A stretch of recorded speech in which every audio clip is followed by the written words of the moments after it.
제니시스라는 말이 있죠. 그리스어인데 기원 혹은 발생의 뜻입니다. 구약성경 최초의 책이 창세기 아닙니까? 그것을 우리는 제니시스라 그럽니다. 신약성경의 첫 번째 예수 그리스도의 세계라 할 때도 제니시스란 말이죠. 요즘 한국에서 만든 고급차, 현대차 자동차 이름이 제니시스입니다.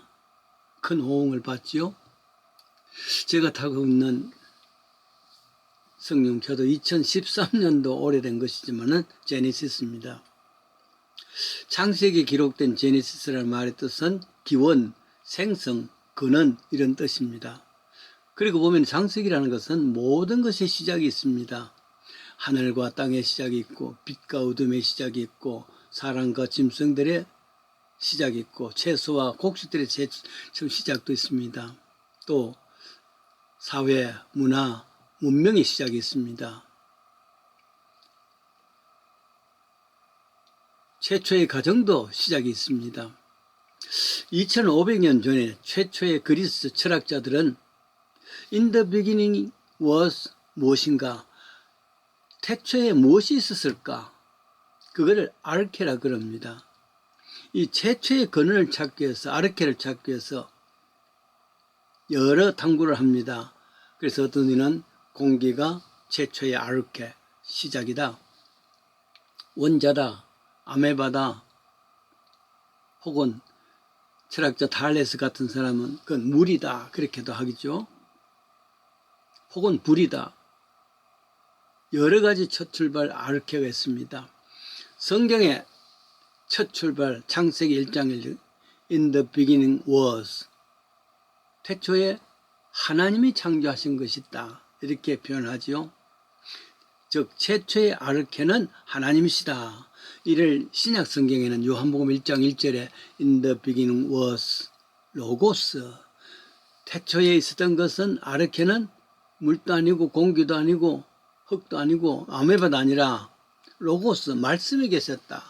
이 말씀에 대해서 해석을 하죠. 이 말씀이 곧 하나님이시고 이 하나님이 곧 예수님이다. 즉 예수님이 in the beginning was 예수님 이렇게 표현했단 말이죠. 태초의 출발은 예수님이다. 하나님이다. 정의합니다. 철학자들과는 전혀 다르죠. 물에서 출발했다. 아메바에서, 공기에서, 흙에서 이런 것에서 출발했다 하지만은 성경은 아니다. 창세기에서도 하나님이 창조의 출발이고 신약 성경은 in the beginning was the logos, the word란 말이죠. 말씀, 예수님이 출발되었다 이렇게 표현했습니다. 이 세상의 아르케 출발은 하나님이라 그렇게 정의를 했습니다.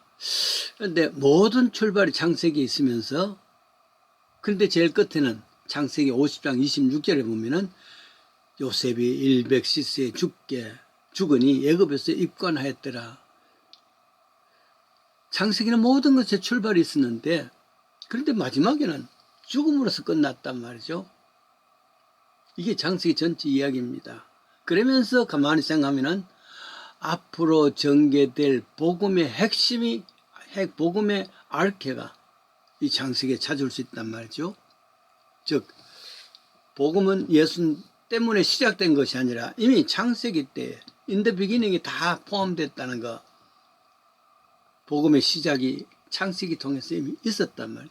세 가지를 찾아보려고 합니다. 첫째로 창세기 안에는 인간의 시작이 있었습니다. 즉 인간의 제니시스죠. 하나님께서 흙으로 인간을 창조했습니다. 그 흙에 창조를 하셔서 하나님 형상대로 만드시고 거기에 생기를 불어넣어줬죠. 생명이 됐습니다. 즉 영적 존재입니다. 영적 존재가 된 인간을 보시고 하나님께서는 보시기에 좋았더라. It was very good 이렇게 표현했습니다.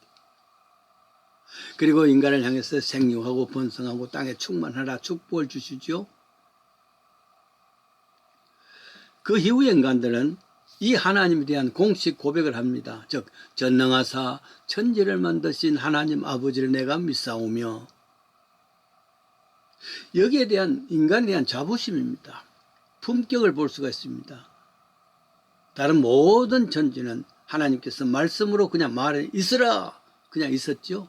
그러나 인간은 하나님이 직접 하나님의 형상대로 만드시고 생명을 부어서 생기를 부어서 생명이 됐단 말이죠. 이게 품격입니다. 다른 창조물하고 비교할 수 없죠. 즉 창세기에는 인간의 출발이 있습니다. 두 번째로 있습니다. 두 번째는 뭐냐면은 창세기에는 타락과 죄의 시작이 있단 말이죠. 하나님의 직접 손으로 만든 이 거룩한 작품인데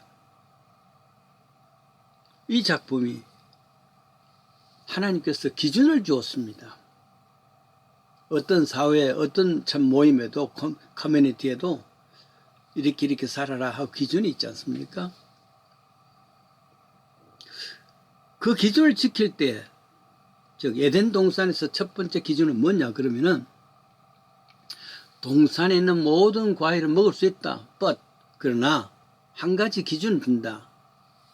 저 선악을 아는 선악과는 먹지 말라. 이거 하나의 기준입니다.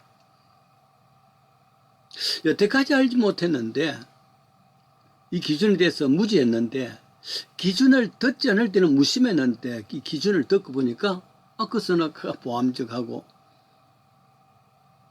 먹음직하고 탐스럽게 되졌단 말이죠.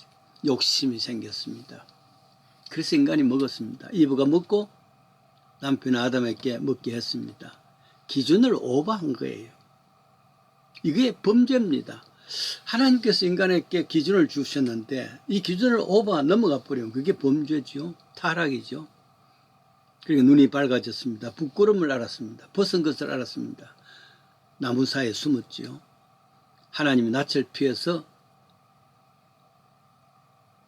그렇게 숨고 또 가능하면 부끄러움을 커버하기 위해서 이렇게 무화과나무로 치마를 최초의 여자의 그 디자인, 치마 디자인을 무화과나무를 통해서 만들어졌습니다. 그리고는 하나님께서 네가 왜 그래 먹었냐? 네가 왜 숨어 있느냐? 그럴 때에 변명을 합니다. 왜냐하면 죄는 또다시 변명을 낳고 변명은 또다시 죄를 낳습니다. 그래서 결국 여자에게는 잉태할 그런 고통을 주셨고 남자에게는 수고하고 땀을 흘려 살아갈 수 있는 삶을 살았습니다. 그래서 결국은 창세기 3장 8절에는 인간만이 아니라 땅이 내게 가시덤불 은근히 낼 것이다. 얼굴에 땀을 흘려 식물을 먹고 필경에는 흙으로 돌아갈 것이다. 범죄의 결과입니다. 흙으로 돌아가겠다 그 말이죠. 인간은 창세기에는 인간의 시작이 있고 그 인간이 범죄에 또 시작이 있단 말이죠. 또 세 번째입니다. 은혜의 시작입니다. 창세기에 나오는 제니시스에는 은혜의 시작이 있단 말이죠. 은혜의 제니시스입니다. 죄가 많은 곳에 은혜가 많다고 바울의 말처럼 죄에 시작된 인간은 불순종 때문에 그 기준을 넘겼기 때문 아닙니까? 그런데 이어서 창세기 3장 21절에 보면 여호와 하나님이 아담과 그 아내를 위해서 가죽옷을 지어 입히시다 그랬습니다. 범죄하기 전에는 하나님의 기준을 넘기 전에는 부끄러움이 없었습니다. 그런데 범죄하고 나니까 벗은 것에 대한 부끄러움이 있죠. 그래서 무화과나무로 치마로 만들었지만은 햇살이 한번 나면 다 무너집니다. 순간적인 경. 인간은 스스로 자기 부끄러움을 좀 가루려고 해도 순간적으로 가룰 수밖에 없습니다. 그런데 하나님께서는 짐승을 잡아서 그 무화과 치마 대신에 가죽 치마를 만들어 주셨단 말이죠. 근데 불행하게도 이 가죽 치마를 만들기 위해서는 뭔가 이 동산에 짐승 한 마리가 죽었을 것 아니겠어요? 피를 흘렸단 말이죠. 피를 흘린 그 자체가 하나님의 은혜입니다. 이건 나중에 우리의 죄의 부끄러움을 영원히 가려주기 위해서 예수 그리스도께서 십자가에서 피 흘리 당한 그림자입니다. 창세기는 나무 잎을 입은 것은 순간입니다. 그래도 조금 더 오래 갈 수 있는 치마가 짐승이 죽은 가죽 옷을 입은 건 아니겠습니까? 그러나 그것도 순간입니다. 영원히 부끄럽지 아니할 수 있는 것, 그것이 결국은 하나님의 십자가의 은혜란 말. 그러고 보면은 창세기 안에 인간의 창조도 있고 인간의 범죄도 있고 이미 그 속에 하나님의 은혜가 있단 말이죠. 피 흘리는 은혜입니다. 에베소서 2장 8절이죠.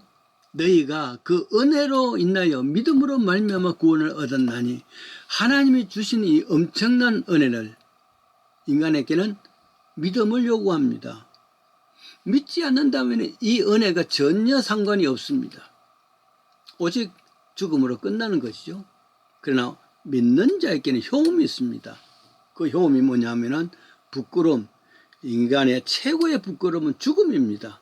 그 죽음을 가려주는, 부끄러움을 가려주는 하나님의 놀라우신 은혜도 여기에 들어있다는 것, 그것은 오직 하나님께서 이 은혜를 주신 것에 대한 믿음입니다. 하나님께서는 은혜를 베푸셨지만은 그 은혜에 해당될 수 있는 사람은 그것을 믿는 자들입니다. 우리는 창세기에서 모든 것의 시작을 볼 수 있죠. 인간의 창조도 범죄도 그리고 은혜도 그 사실을 믿는 자에게는 창세기 제일 끝에 요셉이 110세의 죽음의 애굽에서 입건하였더라, 그게 아니라 영생의 길을 보여주신 것, 이게 하나님의 은혜입니다. 이 믿음을 내 믿음으로 가지십시다.